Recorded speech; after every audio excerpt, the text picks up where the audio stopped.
이 선거연합에 그 영향을 미치는 제도 중에서 먼저 이제 정당법, 정당 요건을 보겠습니다. 자, 우리 한국에는 정당법이 있죠. 모든 나라에 정당법이 있는 것은 아닙니다. 우리 이 정당법은 이제 정당의 성립에 대해서 등록제를 취하고 있습니다. 그래서 그 요건이 매우 엄격합니다. 그렇지만 이제 독일의 경우는 이제 신고로 충분하고 일본은 이제 평상시에 신고를 할 필요도 없고 선거에 참여하는 경우에만 신고를 합니다. 그러니까 정당과 일본의 경우는 정치 조직을 크게 구분하지 않습니다. 어떠한 정치 조직이라도 선거에 참여할 수 있고 다만 그때는 신고만 하면 된다는 겁니다. 이제 독일을 먼저 보겠습니다. 독일의 이제 상원은 간접입니다. 간접. 주정부의 대표로 구성되고 하원은 우리가 잘 알고 있죠. 번역별 비례대표입니다. 각 주별로 하고 비례대표 이제 명부를 하는데 우리처럼 순위가 정해져 있죠. 정당이 비례대표 1, 2, 3, 4 순위를 정해줍니다. 지방선거의 경우에는 지방마다 선거 방법이 다 다릅니다. 얻을 때는 이제 정당 명부의 순위를 바꿀 수가 있는 이런 제도가 있고요.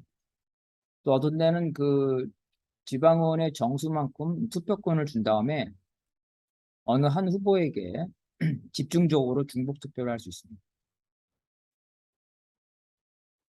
독일의 경우에는 이런 선거제도뿐만 아니라 지방자치제도 자체가 지역마다 다른데요. 그 이유는 뭐냐면 지방자치를 하면 국가가 이렇게 하라. 우리는 지방자치법에 따라서 획일적으로 단체장을 뽑고 의회가 있죠. 독일은 그렇지 않습니다. 지방자치를 어떻게 할 것이냐는 그 각각의 지방이 알아서 합니다. 그래서 지방자치 정부가 대통령제 하는 경우도 있고 의원 내각제 하는 경우도 있고 이런 여러 가지 전문가를 하는 경우도 있고 따라서 선거도 다르다. 진정한 지방자치는 바로 이런 거겠죠. 독일은 정당법이 있어요. 선진국 중에 유일하게 독일이 정당법이 있습니다. 근데 우리의 정당법은 정당의 역할과 활동을 규제하죠. 정당의 요건이 엄격해요. 독일의 정당법은 정당의 역할과 활동을 자유롭게 보장하고 그것을 지원하는 데 방점이 있다. 그럼 왜 이랬냐? 독일은 그 히틀러가 이 국민투표, 그죠? 총투표로서 집권을 했습니다. 그래서 이 정당의 역할을 잘해야 된다. 나치당 같은 당이 다시 나오면 안 되기 때문에 그래서 이러한 나치당의 출연을 금지하고 국민투표 같은 것보다는 직접 민주주의보다는 정당의 대의제를 강화하기 위해서 정당을 보장하기 위해서 정당법이 있습니다. 이게 차이점이고요. 그 독일의 정당법은 정당을 보장하기 때문에 우리처럼 정당의 요건이 엄격하지 않습니다. 우리는 5개의 시도당에 한 시도당마다 1,000명씩 논리적으로는 5천인데 실제로 뭐 7, 8천이 있어야 되겠죠. 이러한 요건이 없다. 5개 사무실이 있을 필요가 없죠. 사무실 하나만 있으면 됩니다.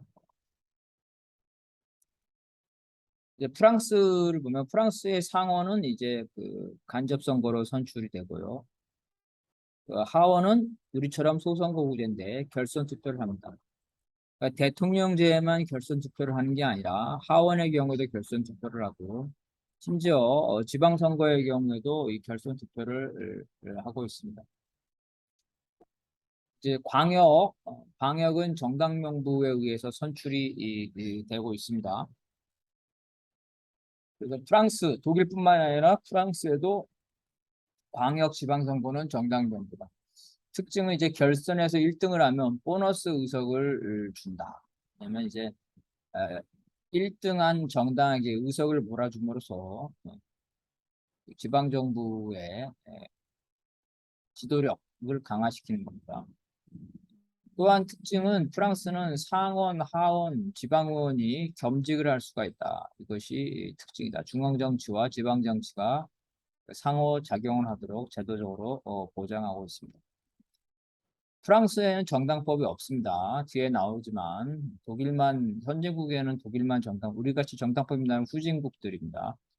미국, 일본, 영국, 프랑스 다 정당법이 없습니다. 정당법이 없는 이유는 정당을 어떻게 만들고 어떻게 운영할 것이냐는 거는 기본적으로 헌법의 원칙에만 따르면 국민이 알아서 할 문제지 국가가 정당법을 만들어서 이것이 정당이고 정당은 이렇게 해야 된다고 강요할 수 없기 때문에 그렇게 될 경우에는 어, 국민의 정당 결성과 정당 활동의 자유를 침해하기 때문에 정당법이 없는 겁니다. 다만 정당법이 없는 나라도 정당을 보호하기 위해서 국가의 지원을 받는 이러한 국가 보조금 제도는 다 가지고 있습니다.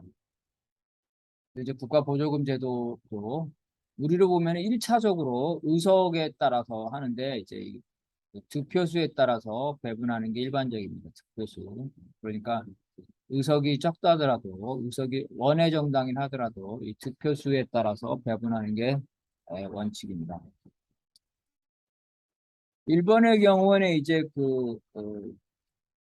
300명의 소선거구제와 200명의 비례대표제로 되는 중의원, 중의원이 있죠. 이원적인 형태입니다. 중의원. 그리고 우리보다 비례대표 비율이 우리는 그 300명 중에 47석이죠. 불과한데 이거는 500명 중에 200명이니까 3대 2니까 우리보다 훨씬 더 많다. 참여는 이제 그 선거구가 복합선거구입니다. 소선거구, 중선거구 뭐 이런 식으로 복합선거구라는 거죠. 거기에다가 비례대표. 참여연도 역시 152명 대 100명이니까 비례대표 의원이 꽤 많다. 우리하고 비교하지 못할 정도로 비례대표 의원이 많습니다. 일본도 역시 별도의 정당법을 두지 않고 선거에 나온 정치 조직에게 지원을 하는 정치자금 규정이 있죠.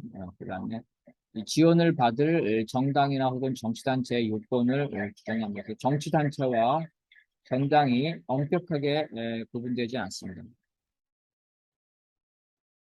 미국의 경우는 이제 연방선거뿐만 아니라 지방선거에도 이 정당명부나 비례대표제를 채택하지 않고 있습니다. 영국에 강력한 양당제를 도입을 했기 때문에 그렇죠. 상원은 이제 특징이 2년마다 3분의 1씩 선출됩니다. 상원의 임기가 6년이니까 2년마다 3분의 1씩 선출되고 과반수가 되지 않더라도 그냥 단순 다수결로 당선이 됩니다. 그리고 또 한 주에 2명씩 하는데 이걸 동시에 선출하는 것은 아니라는 거예요. 따로따로 선출하는 게 일반적이라는 겁니다. 미국도 마찬가지로 정당법이 없고 정치자금에 관한 법률에서 어떤 정치 단체에게 보조금을 줄 것인지 정하고 있습니다. 그래서 간단히 말하면 정당의 요건을 엄격하게 하는 우리 현재의 정당법은 후진국에만 존재하는 겁니다. 세계의 정당법을 쭉 찾아보면 선진국에는 이러한 정당법이 없다.